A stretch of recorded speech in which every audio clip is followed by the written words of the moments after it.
الرجيم بسم الله الرحمن الرحيم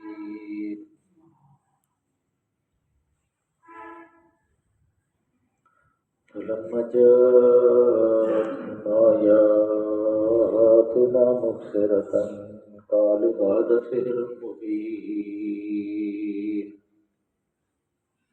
وجاهدوا بها واستيقنتها أنفسهم ظلما وعلوا فانظر كيف كان عاقبة المفسدين وَلَقَدْ آتَيْنَا دَاوُودَ سُلَيْمَانَ عِلْمًا وَقَالَ الْحَمْدُ لِلَّهِ الَّذِي فَضَّلَنَا عَلَى كَثِيرٍ مِنْ عِبَادِهِ الْمُؤْمِنِينَ وَوَرِثَ سُلَيْمَانُ دَاوُودَ وَقَالَ يَا أَيُّهَا النَّاسُ عُلِّمْنَا منطق الطير وأوتينا من كل شيء إن هذا لهو الفضل المبين وحشر لسليمان جنوده من الجن والإنس والطير فهم يوزعون حتى إذا أتوا على واد النمل قالت نملة يا أيها النمل ادخلوا مساكنكم لا يأتمنكم سليمان وجنوده وهم لا يشعرون صدق الله العلي العظيم وصدق رسوله النبي الكريم ونحن على من الشاهدين والشاكرين والحمد للہ رب العالمین۔ سورہ نمل ہے۔ کل اس کی ہم نے 11 آیات جو تھی وہ پڑھ لی تھی، اور آخر پہ جو اللہ تعالیٰ نے موسیٰ علیہ السلام کا جو کلام، جو وہ گئے تھے طور کی طرف جب، تو دیکھا کہ وہاں ایک آگ جل رہی ہے، حالانکہ آگ نہیں جل رہی تھی، کل وہ سارا بیان کر دیا تھا، بلکہ وہ ایسی آگ تھی جو راہ ہدایت دکھانے کے لیے، نور تھا، فرشتے تھے، ہر چیز تھی، درخت بھی تھا، اور آج بھی وہ درخت موجود ہے۔ اور وہاں ایک جو شہنشاہ روم کے اوقات میں جسٹینیم ایک بادشاہ ان کا تھا، اس نے قبل مسیح وہاں ایک خانقاہ بنا دی تھی، اور خانقاہ آج بھی موجود ہے۔ اس میں کچھ توسیع بھی کر دی گئی، لیکن وہی پہاڑ کے اوپر جہاں وہ اللہ تعالیٰ نے آپ کو نبوت عطا کی تھی، وہ اس وقت وہاں موجود ہے، لوگ اس کو دیکھنے کے لیے بھی جاتے ہیں۔ اس کے بعد اللہ تعالیٰ نے موسیٰ علیہ السلام کی جو کیفیت بیان کی، جب آپ کو پیغمبر بنا دیا، دے دیا، پھر آپ کو وہ معجزے دیے، عطا فرمائے کہ پہلا معجزہ کہ آپ کے ہاتھ میں کیا ہے، وہ ڈنڈا ہے، ڈنڈا پھینکا، وہ اژدہا بن گیا، اور پھر وہ آپ پیچھے بھاگے تو اللہ نے کہا یہ عقب، پیچھے نہ بھاگ، اس کو پکڑ۔ اور لدی المرسلون کہ اللہ کے دربار میں پیغمبر جو ہیں، رسول جو ہیں، وہ ڈرتے نہیں ہیں، اور کیونکہ ایسا اللہ کے ساتھ اصطلاحات ہو جاتا ہے کہ پھر اس کو کیفیت پیغمبر کی جو ہے وہ بدل جاتی ہے۔ اسی لیے اللہ تعالیٰ نے فرمایا کہ پیغمبر کی اطاعت رسول کی اطاعت برابر ہے، اور اگر پر رسول کی اطاعت نہیں ہے تو اللہ کی اطاعت نہیں ہے، اللہ کی اطاعت ہے، رسول کی اطاعت نہیں، پھر بھی ایمان جو ہے وہ ایمان کے دائرے سے انسان خارج ہے۔ تو اللہ نے پھر وہ دوسری نشانی جیب سے ہاتھ نکالا، اور وہ چمکتا ہوا ہے، بالکل ایسے جیسے سونا چاندی چمکتا ہے، ایسے چمکتا تھا۔ اور پھر اس کے بعد 9 نشانیاں اور، ان 2 نشانیوں کے علاوہ 7 نشانیاں اور دی تھیں، وہ سورہ اعراف کے اندر ہم نے پڑھ لی تھی کہ طوفان تھا، ٹڈی دل تھے، جو اڑتے یہ ٹڈیاں جن کو آپ کہتے ہیں وہ تھے، خون کا عذاب تھا، مینڈکوں کا عذاب تھا، جوؤں کا عذاب تھا، سسریوں کا عذاب تھا۔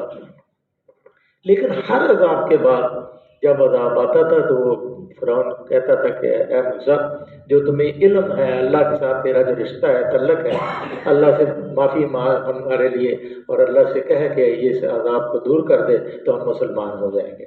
لیکن وہ کلمہ نہیں پڑھتے تھے، پھر وہ سارے عذاب جو ہیں آپ نے سورہ انبیاء میں، سورہ طٰہٰ میں، سورہ اعراف میں پوری تفصیلات آپ نے پڑھ لی۔ اس سے آگے اللہ نے یہ تھوڑا سا ایک ٹچ دینے کے لیے یہ یہاں موسیٰ علیہ السلام کا قصہ بیان فرمایا. اور پھر آج جو فلم جات آیاتنا مبصرۃ قالوا ھذا، یہ ساری نشانیاں دیکھنے کے بعد کھلی ہر چیز جو ہے عیاں ہو گئی، لیکن پھر بھی اس نے کہا سحر مبین. لیکن دل ان کے جو تھے، دل ان کے مان گئے تھے کہ یہ سارے ملک کے اندر ایک دم مینڈک کر جائے، اور پھر ایک دعا سے پھر مینڈکوں کا ہٹ جانا، اور پھر خون سارے کنویں خون کے بھر جانے، ہر چیز خون ہو جانی، بستر میں خون ہے، کھانے میں خون ہے، کھانے والے برتنوں میں خون ہے، پھر دعا سے ٹل جانے. اسی طرح سسریوں کا، اسی طرح جوؤں کا، اسی طرح جو مینڈک تھے ان کا، کہ جہاں بھی جائے مینڈک، بستر میں مینڈک، الماریوں میں مینڈک، کھانے میں مینڈک. وہ یہ بہت بڑے عذاب تھے، لیکن ان کو دیکھنے کے بعد بھی وہ فرعون کی اتنی منحوس قوم تھی کہ وہ مسلمان نہیں ہوئی. اور اسی طرح پھر ڈوبنے کے بعد جب ڈوبنے لگا، ہچکیاں کھانے لگی وہ قوم، تو پھر وہ اس نے کہا کہ میں ایمان لایا رب موسیٰ و رب ہارون اور موسیٰ علیہ السلام کے رب کے اوپر میں ایمان لایا. اور یہ جو کچھ کیفیات ہم دنیا کے اندر دیکھتے ہیں، یہ اللہ کی مشیت ہے. کسی لوگوں کو کسی درجات پہ فائز کرنا ہوتا ہے، جیسے احد کے اندر کچھ لوگ شہید ہوئے، تو اللہ نے کہا کہ میں نے ان کو شہادت کے مرتبے پہ فائز کرنا تھا، اور میں نے دیکھنا تھا کہ کون اصل مسلمان. اور یہ جو آج کل ہمارے ساتھ ہو رہا ہے، پہلے برما میں ہوا تھا کہ وہ سوچی جو تھی، جو وہاں کی اس حکمران تھی، اور آج تک وہ جو برما کے مسلمان ہیں پانیوں کے اندر پناہ لیے ہوئے، کشتیوں کے اندر رہ رہے ہیں. یہ آج کوئی نئی بات نہیں مسلمانوں کے ساتھ، لیکن ایک وقت مقرر ہے کہ ہمارا ایمان اس کیلیبر یا اس اسٹینڈرڈ کا نہیں ہے کہ جب ہم آسمان کی طرف دیکھیں تو آسمان سے پتھر برسنے شروع ہو جائیں، لیکن ہمارا ایمان اس کیفیت میں نہیں. اس لیے اس کیفیت کو حاصل کرنے کے لیے ہمیں جدوجہد کرنی چاہیے. اور ایمان جو ہے، جب آدمی نماز پڑھتا ہے تو اس کو ایسے محسوس ہو جیسے میں نور کے اندر ڈوب گیا، اور میرا دل جو ہے، دل سے اس کی نماز جو ہے، زبان نہ پڑھتی ہو بلکہ دل اس کا نماز پڑھ رہا، پھر اس کی کیفیت تبدیل ہوتی ہے. پھر وہ کہتے ہیں، پھر وہ اس کو لذت آتی ہے اللہ کے ذکر کے اندر بھی، اور اللہ کے ساتھ ملاقات کے اندر بھی، کہ نماز جو ہے الصلاۃ معراج المومنین ہے. اللہ نے، رسول صلی اللہ علیہ وسلم نے فرمایا کہ نماز جو ہے مومنوں کی معراج ہے. اور جب معراج ہی ہمیں حاصل نہیں ہے، بے کیف نمازیں ہیں، جیسے وہ سجدے کرتے ہیں، رکوع کرتے ہیں، بس جلدی ہوتی ہے کہ کاش کہ جلدی مولانا صاحب جلدی کر دیں. اور مولانا صاحب بھی کسی غم کے اندر ڈوبے ہوتے ہیں، ان کو بھی فکر ہوتی ہے، وہ بھی اپنی ڈیوٹی پوری کرتے ہیں. اس لیے یہ جو نماز ہے ہماری، یہ بے کیف نماز ہے. اسی لیے صفیں جو ہیں وہ روتی ہیں کہ وہ حجازی، وہ دل سوز نمازی کہاں گئے، کہ جب سجدہ زمین پہ ہوتا تھا تو زمین کانپتی تھی کہ یہ کون لوگ ہیں جن کا سجدہ جو ہے عرش والا کر رہا ہے کہ میں نے تیرے سجدے کو قبول کر لیا. اس لیے اس نماز کو بھی ہمیں درست کرنا، ہمارے ایمان کی بہت کمزوری ہے. تو یہ ساری، تو آخر میں یہ کہا فرعون نے جب یہ ساری چیزیں دیکھ لی، فلما جاءتهم آیات، ساری مبصرۃ، کھلی روشن نشانیاں دیکھ لی، قالوا ھذا سحر مبین، یہ تو جادوگر ہے، یہ جادو ہے، ہماری آنکھوں میں جادو کر دیا گیا. اور پھر کیا کہا اس نے، وَجَاهَدُوا بِهَا وَاسْتَيْقَنَتْهَا أَنفُسُهُمْ ظُلْمًا وَعُلُوًّا فَانظُرْ كَيْفَ كَانَ عَاقِبَةُ الْمُفْسِدِينَ. سراسر ظلم اور غرور کی راہ میں اس نے اپنے آپ کو ڈال دیا، اور اس نے کہا یہ نشانیاں دیکھنے کے بعد بھی دل حالانکہ مان گئے تھے، ہمارے دل بھی مانتے ہیں کہ یہ اللہ کا کلام ہے، آج تک اس کی نظیر کوئی نہیں لا سکا، اور نہ قیامت تک اس کی کوئی نظیر لائے گا، نہ اس کو پیچھے سے شکست دے سکتا ہے، نہ اوپر سے، نہ آگے سے، نہ پیچھے سے، نہ دائیں سے، نہ بائیں سے. یہ لوح محفوظ، یہ قرآن مجید لوح محفوظ پہ محفوظ ہے، اور اللہ نے ہر چیز کو احاطہ کیا ہوا ہے، اللہ نے ہر چیز کا احاطہ کیا ہوا ہے، اور کافروں کا بھی احاطہ کیا ہوا ہے. یہ ایک دن حساب ہوگا، سامنے نظر آئے گا سارا کو جو قرآن میں لکھا. تو جاہدوا بہا واستيقنتها انفسهم ظلما وعلوا، اس نے سراسر ظلم اور غرور کی راہ سے ان نشانیوں کا انکار کیا. حالانکہ دل ان کے قائل ہو چکے تھے، جتنے درباری بیٹھے ہوئے تھے سب مان گئے تھے کہ یہ جادوگری نہیں ہے، یہ حقیقت ہے جو موسیٰ علیہ السلام نے دکھایا ہے. وہ جان چکے تھے کہ یہ نشانیاں مالک زمین و آسمان کے سوا کوئی نہیں دکھا سکتا، کوئی نہیں یہ ایک دم اتنی اربوں ہاں کی ٹڈیاں پیدا ہو جائیں، یہاں ایک 10 ٹڈیاں ادھر مسجد میں آ جائیں تو سارے لوگ بھاگ جائیں گے مارنے کے لیے. تو وہ اتنی ٹڈیاں، ہر گھر میں ٹڈی، ہر جگہ ٹڈی، ہر جگہ خون، ہر جگہ مینڈک، ہر جگہ سسریاں، تو پھر بھی وہ مسلمان نہیں ہوئے. فانظر کیفا، اللہ نے کہا ذرا دیکھو. پھر اب دیکھ لو کہ ان مفسدوں کا انجام کیا ہوا. اب وہ منظر سامنے لائے جب وہ ڈوب رہے تھے، جب ہچکیاں بھر رہے تھے، اور پھر اس نے کہا میں ایمان لایا، تو اللہ نے فرشتوں کا اس کے منہ میں کیچڑ ڈالو. اب ایمان لاتے ہیں. ایمان تو بالغیب قبول ہے، ایمان بالشہادہ تو جو پیغمبروں کا ہے. دیکھنے کے بعد اگر ہمیں پتہ ہو کہ کل قیامت آنے والی ہے اور قیامت میں یہ منظر پیش ہونے والے ہیں تو ہم فوری ایمان لے آئیں. تمہارا ایمان قبول نہیں ہے. ایمان تو تب قبول ہے غیب کہ ایمان جو ہے غیب. هدى للمتقين الذين يؤمنون بالغیب ويقيمون الصلاة ومما رزقناهم ينفقون، کہ جو کچھ ہے غیب پہ ایمان لائیں اور جو کچھ اللہ نے ہمیں عطا کیا اس کے راستے میں خرچ کریں. اس سے قبل کہ وہ دن یوم لا بیع فیہ ولا خلۃ ولا شفاعۃ، کہ ایسا دن آئے کہ جس کے اندر کوئی نہ عوض نہ ملے گا، نہ کوئی تجارت ہوگی، نہ کوئی بدلہ دے سکے گا. جو یہاں خرچ کیا جائے گا وہی کام آنا ہے. جیسے مال مال مال مال تو وہی ہے کہ ایک مال تو ہم بارسوں کے لیے چھوڑ جاتے ہیں، وہ بعد میں پیچھے لڑتے رہتے ہو، کہتے ہیں یہ میرا مکان ہے، وہ کہتا میرا مکان ہے، وہ آپس میں قتل کرتے ہیں. اور ایک وہ مال ہے جو ہم کھا کے ختم کر دیتے ہیں. ایک وہ مال ہے جو ہم نے اللہ کے راستے میں خرچ کیا ہے. جو اللہ کے راستے میں خرچ کیا ہے وہی باقی ہے، باقی سب کچھ ختم ہے. اس لیے کوشش کریں کہ اللہ کے راستے میں خرچ کریں، لوگوں کے ساتھ ہمدردی سے پیش آئیں، اپنے بھائیوں کی ضروریات کو دیکھیں. اگر کبھی یا ایھا الذین آمنوا انفقوا مما رزقناکم من قبل کہ اگر تمہارے پاس رزق فالتو ہے، آپ کی بساط سے زیادہ ہے، آپ دے سکتے ہیں. آپ کو اللہ نے توفیق دی ہے، کیونکہ وما توفیقی الا باللہ، اس کی توفیق کے بغیر کچھ نہیں ہونا. لیکن اگر آپ خرچ کریں گے اللہ کے راستے میں تو اللہ نے کہا ہے 10 دنیا میں ہے اور 70 آخرت میں، ضائع نہیں کرے گا اللہ. اب اللہ تعالیٰ دوسرا ایک قصہ بیان فرما رہے ہیں، وہ داؤد علیہ السلام کا اور سلیمان علیہ السلام کا قصہ ہے. تھوڑے تھوڑے قصے، لیکن ایمان کو جلا دینے کے لیے، ایمان کو جو کہتے ہیں پنجابی میں رندا لان لی، کہ آدمی ایمان کو تیز مان کے استقامت اختیار کرنے کا. اب ایک یہ نمونہ تھا کہ ساری دولت فرعون کے پاس، ساری ٹیکنالوجی فرعون کے پاس، فوجیں فرعون کے پاس، لیکن تکبر اور غرور.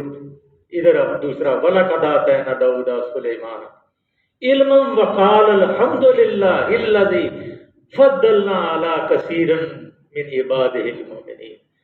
دوسری طرف ہم نے داؤد علیہ السلام اور سلیمان کو علم عطا کیا. آپ کو پتہ ہے داؤد علیہ السلام کو لوہا پگلانے کا علم عطا کیا اور بھی بے شمار علم عطا کیے، اور سلیمان علیہ السلام کو بھی بے شمار علوم، غیب کے علوم عطا فرمائے. اور پھر آگے اللہ منطقت ہے کہ ان کو پرندوں کی بولیاں سکھائیں. اب جو ہمارے جدید جو مفسرین آئے ہیں، جدید اقلیت پسند جو آئے ہیں، وہ کہتے ہیں یہ ایک محاورتاً کہا گیا ہے.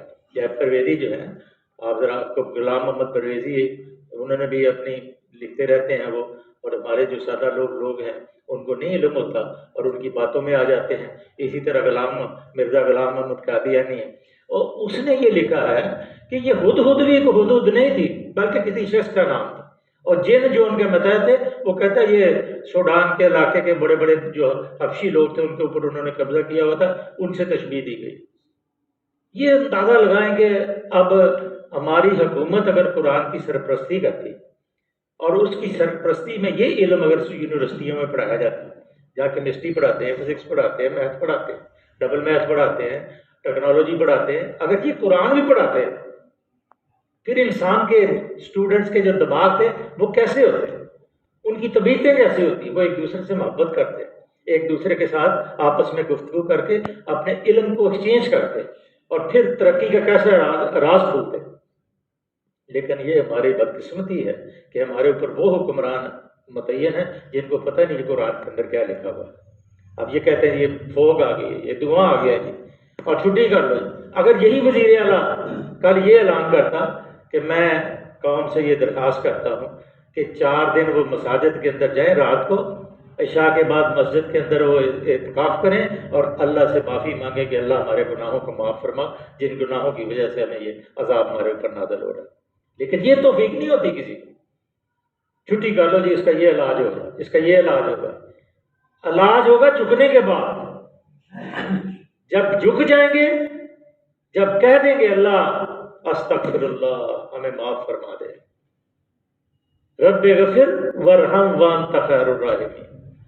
موسیٰ علیہ السلام نے کیا کہا تھا؟ یہی کہا تھا رب اغفر، ہمیں معاف فرما، بس خیر الغافرین، تو بہترین معاف فرمانے والا۔ تو جب اس کے پاس کوئی آ جاتا ہے تو پھر اللہ تعالیٰ تو معاف، الا الذین تابوا واصلحوا وبینوا فاولئک اتوب علیہم وانا التواب الرحیم، کہ جو توبہ کر لیتا ہے، لوٹ آتا ہے، تو اللہ فرماتے ہیں میں اس کی توبہ کو قبول کر لیتا ہوں اور میں بہت ہی تواب ہوں اور رحیم ہوں، معافی مانگنے والا۔ ہم لوگوں کی پیچھے غیبت کرتے رہتے ہیں، کسی مولوی سے کوئی گناہ ہو جائے اس کو اخباروں میں ڈالتے ہیں اور بار بار ٹی وی کے اوپر لاتے ہیں، حالانکہ وہ بھی انسان ہے۔ انسان جو ہے، اللہ کے نبی صلی اللہ علیہ وسلم نے کل نبی کل بنی آدم خطاؤن، جتنے بھی بنی آدم ہیں کی اولاد ہے وہ خطا کار ہے، خطا کرتی ہے، اور پھر وہ معافی بھی مانگتی ہے، اور وہ معافی مانگ لیتی ہے تو اللہ خوش ہوتے ہیں، اور جو معافی مانگتا نہیں ہے اللہ اس سے ناراض ہوتے ہیں۔ اللہ تو کہتا ہے ادعونی فاستجب لکم، میں دعا مانگتا ہوں اللہ میری دعا کو قبول فرما، تو اللہ کہتا ہے مانگ تو صحیح، اب دعا مخل عبادت، تو اللہ تو دے کے خوش ہوتا ہے، لے کے تھوڑی خوش ہوتا ہے۔ لیکن ہماری بدقسمتی کہ ہمارے پاس حکمران ہے مٹیریلزم کے قائل ہیں، یہ ان کو پتہ ہی نہیں ہے کہ قرآن ہے کیا۔ اگر علم ہے تو وہ پھر اس کو اظہار نہیں کرتے۔ میں کہتا ہوں یقینی اگر ان کے پاس علم ہوتا تو کئی دفعہ ایسے مواقع آئے کہ جیسے آپ یہ جنگ ہے ہمارے اوپر مسلط کی ہوئی ہے، چھوٹے چھوٹے بچے ہمارے جگہ کچھ نہ کریں، کوئی پاس نہیں، بہترین ایک شہر بسا رہے ہیں، کروڑوں اربوں ڈالروں خرچ کر رہے ہیں۔ اگر یہی کہہ دیں کہ مسلمان امت کو کیا امت محمد صلی اللہ علیہ وسلم تمہارے اوپر جہاد فرض ہو گیا، جاؤ جہاد کرو، یقین جانے واشنگٹن والے گھبرا رہے ہیں۔ جو خلیفہ تھا، آخری خلیفہ عثمانی سلطنت کا عبدالحمید، اس نے کیا کہا تھا جب انہوں نے کہا کہ ہم محمد صلی اللہ علیہ وسلم کے اوپر فلم بنانے والے ہیں، یہودیوں نے کہا، انہوں نے کہا تم فلم بناؤ، میں جہاد کا اعلان کرتا ہوں، اور اسی وقت ختم ہو گئے وہ سارے مطالبات۔ میں کہتا ہوں اتنا سا بچہ بھی جو ہے نا، جب اس کو جہاد کی آواز آتی ہے، تو جب یہ جہاد کی آواز آئی تھی افغانستان میں، کروڑوں اربوں روپے کے لوگ مالک چھوڑ کے اپنی جائیدادیں، اپنے گھر دروازے چھوڑ کے سب یہاں آ کے جہاد کے اندر شریک ہو گئے، شہادت کے مرتبے فائز ہونے کے لیے ہو گئے۔ اور اسامہ بن لادن کے پاس کیا کچھ نہیں تھا، بن لادن پوری ایک کمپنی، کروڑوں اربوں ڈالر ان کی زکوٰۃ نکلتی تھی، لیکن اس نے پتھروں میں اپنی زندگی گزاری صرف جہاد کی خاطر۔ اس لیے اب وہ پری کہاں سے لاؤں جسے دلہن تیری بنا، بس یہی ہے بات۔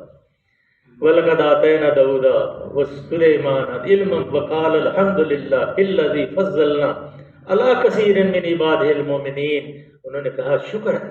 اب وہ فرعون ادھر تکبر کر رہا ہے، ادھر اللہ کے پیغمبر جو ہے علم بھی ہے، دولت بھی ہے، طاقت بھی ہے، لشکر بھی ہے، اور کیا کہتے ہیں شکر ہے اس خدا کا جس نے ہم کو اپنے بہت سے مومن بندوں پر فضیلت عطا کی۔ یہ نہیں اکڑ کے کھڑا ہو گیا جی میں جی بڑا بن گیا ہوں، نہیں، بلکہ جھکے یا اللہ تیرا شکر ہے تو نے ہمیں اپنے بندوں کے اوپر فضیلت عطا فرمائی۔ یہ ہے فرق، یہ خاص فرق ہے۔ اور حقیقی ان کو حقیقت کا علم تھا، ان کو یہ علم اللہ نے سکھا دیا تھا، اور کتنے جن ان کے متحد تھے۔ بلکہ وہ جنوں کا پیچھے آپ نے قصہ پڑھا نہیں کہ جب آخری آپ فوت ہو گئے اور ٹیک لگا کے کھڑے تھے اس اپنے ڈنڈے کے ساتھ، اور جب ڈنڈے کو گھن نے کھا لیا تو نیچے گرے، تو پھر جنوں کو پتہ چلا یہ تو فوت ہو گئے، کہ انہوں نے اس وقت اقرار کیا کہ ہمیں اگر غیب کا علم ہوتا تو ہم کبھی بھی اتنے ذلیل نہ ہوتے۔ اس لیے یہ ساری باتیں جو ہیں ہمارے ایمان کی ہیں۔ یہ ایک سجدہ جسے تو گرا سمجھتا ہے، 1000 سجدوں سے دیتا ہے آدمی کو نجات، ایک سجدہ۔ وہ کہتے ہیں نا، جو علامہ نے بڑی اچھی بات کہی، یہ جو دن کے بارے میں جو طلوع ہوتا ہے نا، مجھے نہیں معلوم کہاں سے ہوتی ہے پیدا۔ یہ صبح جو کبھی فردہ ہے کبھی امروز، مجھے نہیں معلوم ہوتی ہے کہاں سے پیدا، وہ صبح جس سے لرزتا ہے، شبستان وجود ہوتی ہے بندہ مومن کی اذان سے۔ اور بندہ جب اذان دیتا ہے مومن تو پھر شیطان بھاگتا ہے۔ مومن ہو سی، مومن ہو، مومن نہیں ہے۔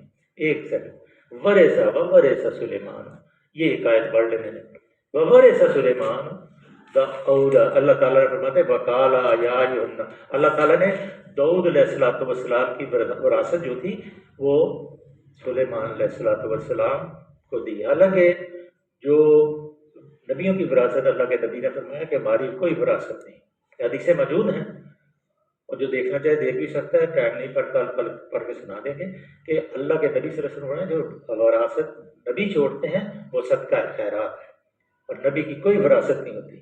اسی لیے نبی صلی اللہ علیہ وسلم جب دنیا سے تشریف لے کے گئے تھے تو گھر میں دیے میں تیل جلانے کے لیے نہیں تھا، بلکہ ادھار لے کے وہ دیا جلایا گیا۔ اللہ سے دعا ہے کہ یہ کل پڑھیں گے، یہ بڑا انٹرسٹنگ مضمون ہے، اور اس میں علم کی باتیں بھی ہیں اور سمجھنے کی باتیں بھی ہیں اور ہدایت کی باتیں بھی ہیں کہ اللہ تعالیٰ نے سلیمان علیہ السلام کو داؤد کا وارث بنایا۔ اور وقال یا ایھا الناس، پھر انہوں نے کہا، کیا کہا دنیا والوں، علمنا منطق الطیر، ہمیں اللہ نے پرندوں کی بولیاں سکھائیں، وَأُوتِینَا مِن كُلِّ شَیْءٍ، اور ہمیں اللہ نے ہر وہ چیز عطا کی جو کسی بڑے سے بڑے بادشاہ کو دی جاتی ہے۔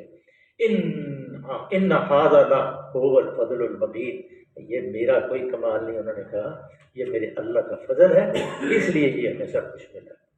اللہ سے دعا ہے کہ اللہ ہمیں نبیوں کے، پیغمبروں کے نقش قدم پہ چلنے والا بنا دے، اور ہمیں اس قرآن کو سمجھا دے، اور جو ہم پڑھتے ہیں اس کے اوپر ہمیں عمل کرنے والا بنا دے۔ اللہم صلی وسلم علی عبدک ورسولک وحبیبک سیدنا محمد النبی الأمی وعلی آلہ وصحبہ وبارک وسلم علیہ۔